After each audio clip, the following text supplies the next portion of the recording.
ফুটন্ত দুধে দিয়ে দাও কলা। ফুটন্ত গরম দুধে পাকা কলা দিয়ে এত অপূর্ব স্বাদের রেসিপি করা যায় বন্ধুরা, যেটা দেখে ভীষণই ভালো লাগবে আর ছোট থেকে বড় সবার মন জয় করে নেবে। নমস্কার বন্ধুরা, কেমন আছো সবাই? আশা করি সবাই ভালো আছো, সুস্থ আছো। তো আজকে আমি নতুন আরেকটা রেসিপি নিয়ে এসেছি তোমাদের সামনে। আজকে আমি গরম দুধে দিয়ে দেবো কলা। ফুটন্ত গরম দুধে পাকা কলা দিয়ে এত দুর্দান্ত স্বাদের রেসিপি বানাবো বন্ধুরা, না দেখলে বিশ্বাস করবে না। তাই পুরো ভিডিওটা দেখো। যদি ভিডিওটা ভালো লেগে থাকে তাহলে অবশ্যই আমার চ্যানেলটিকে একটা সাবস্ক্রাইব করে দিও। চলো তাহলে রেসিপিটা শুরু করছি।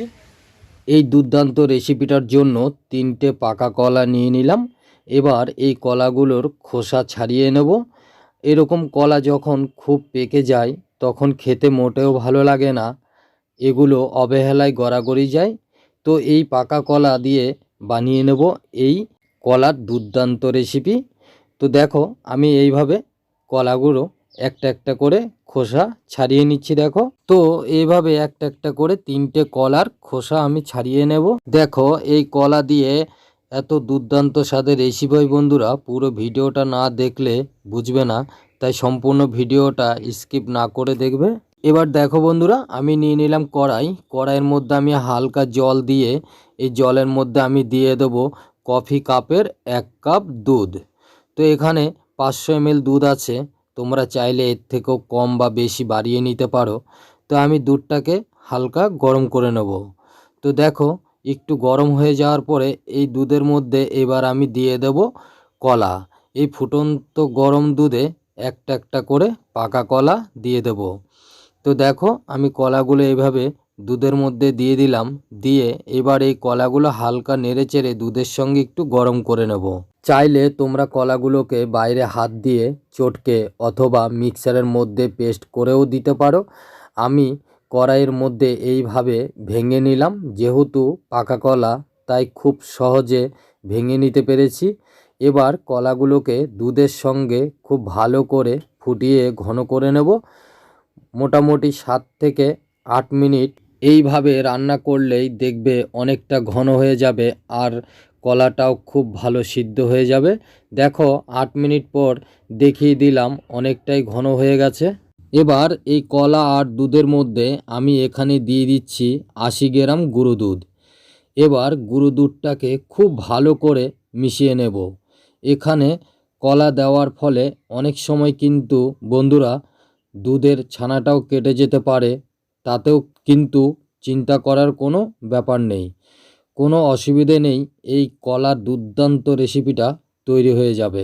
দেখো খুব ভালো করে এইভাবে নেড়ে চেড়ে অনেকটাই রান্না করে নিলাম। এবার আমি দিয়ে দেব এখানে পছন্দ মতো ড্রাই ফ্রুটস। এখানে কাজু বাদাম, আমন্ডস বাদাম আর কিশমিশ। তো কাজু বাদাম, আমন্ডস বাদাম এই দুটোকে আমি মিক্সার জারে হালকা গুঁড়ো করে নিয়েছি। তো এখানে একসঙ্গে আমি দেওয়ার পরে এবার আমি ভালো করে মিশিয়ে নেব দুধের সঙ্গে। তো একটু ভালো করে রান্না করে নিলে খেতে অসাধারণ হয় বন্ধুরা, আর দুর্দান্ত লাগে খেতে এই রেসিপিটা। এবার দেখো এখানে দিয়ে দেব চিনি। চিনিটা আমি মিক্সার জারে গুঁড়ো করে নিয়েছি, তার সঙ্গে এলাচটাও গুঁড়ো করে নিয়েছি। তোমরা চাইলে এখানে গোটা চিনিও দিতে পারো, তাহলে এলাচটা আলাদাভাবে গুঁড়ো করে দিতে হবে। তো দেখো এবার দুধ আর কলার সঙ্গে চিনিটা খুব ভালো করে এভাবে মিশিয়ে নেব। তো কিছুক্ষণ মিশিয়ে নিলেই মিশ্রণটা অনেকটাই শুকনো হয়ে আসবে। আর দেখো কতটাই শুকনো হয়ে গেছে। তো এইভাবে করে কিছুক্ষণ নেড়ে চেড়ে নেওয়ার পর এবার এর মধ্যে আমি দিয়ে দেবো স্বাদ অনুযায়ী লবণ। তো সামান্য পরিমাণ লবণ দিয়ে আবার আমি এই মিশ্রণটাকে এইভাবে নেড়ে চেড়ে অনেকটাই শুকিয়ে নেব। এবার আমি দিয়ে দিচ্ছি এখানে 2 চামচ মতো ঘি। তো দেখো আমি 2 চামচ ঘি এখানে দিয়ে দিলাম। এবার ঘিটাকে খুব ভালো করে কলার সঙ্গে নেড়ে চেড়ে মিশিয়ে নেব। এই কলার মণ্ডটার সাথে খুব ভালো করে ঘিটা মিশিয়ে নিতে হবে। এবার এটাকে খুব ভালো করে নেড়ে চেড়ে ভাজতে ভাজতে শুকিয়ে নিতে হবে। তো দেখো কড়াইয়ের নিচ থেকে কত সুন্দর উঠে আসছে। তো বন্ধুরা তৈরি হয়ে গেল কলার সন্দেশ। তো এখন আমি সন্দেশটা নামিয়ে নেব। এবার দেখো আমি নিয়ে নিলাম একটা পাত্র, তোমরা চাইলে যে কোনো পাত্রে নিয়ে নিতে পারো অথবা থালায়। এটাকে চাইলে তোমরা পাতলা অবস্থায় নামিয়ে কলার ক্ষীর হিসাবেও খেতে পারো, তাতে কিন্তু খেতে খুবই ভালো লাগবে। যে পাত্রের মধ্যে কলার সন্দেশটা নামাবে তার মধ্যে একটু ঘি মাখিয়ে নেবে, তারপর সন্দেশের মিশ্রণটাকে চেপে চেপে এটাকে সম্পূর্ণ ঠান্ডা করে নিতে হবে। সম্পূর্ণ ঠান্ডা হলে খেতে খুবই ভালো লাগবে। তো দেখো কলা সন্দেশটা এভাবে আমি চেপে চেপে নিয়ে নিলাম। এবার আমি এই সন্দেশটাকে ঠান্ডা হওয়ার জন্য 10 মিনিট রেখে দেব। তো দেখো বন্ধুরা 10 মিনিট পরে ফিরে এলাম। দেখো কত সুন্দর হয়েছে কলার সন্দেশটা, দেখো এত সুন্দর হয়েছে, খেতে দুর্দান্ত লাগে বন্ধুরা। এবার আমি থালার মধ্যে উল্টে আস্তে টোকা দিতেই সন্দেশটা বেরিয়ে আসবে। তো দেখো কত সুন্দর হয়েছে। এবার আমি কলার সন্দেশটাকে পিস পিস করে কেটে নেব। তো দেখো মিষ্টির দোকানের মতো সন্দেশের শেপে কলার সন্দেশটাকে কেটে নিলাম। তো বন্ধুরা তৈরি করে নিলাম কলার সন্দেশ।